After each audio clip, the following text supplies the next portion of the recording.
আজ 5th জুলাই আমার জন্মদিন। ছোটবেলায় এই দিনটার জন্য প্রায় 1 বছর অপেক্ষা করে থাকতাম, আর যত বড় হচ্ছি এই দিনটা এলে মনটা না খারাপ হয়ে যায়।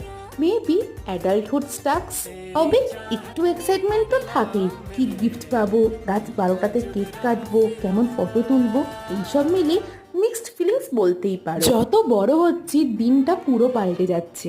আগে জন্মদিন মানে নো পড়াশোনা, আর এখন একদিন না পড়তে বসলেই মনটা কেমন খারাপ হয়ে যায়। সকালবেলা ঘুম থেকে উঠে কালীবাড়িতে গিয়ে অঞ্জলি দেওয়া, বাড়িতে পুজো দেওয়া, তাছাড়া মা বাবার আশীর্বাদ আর সকলকে ফোন করে প্রণাম জানানোর মধ্যে দিয়ে আমার সকালটা বেশ ভালোই কাটলো। তাছাড়া সকালবেলা মায়ের হাতে আমার প্রিয় খাবারগুলো তো ম্যান্ডেটারি, তার মধ্যে ইলিশ মাছ তো থাকবেই থাকবে।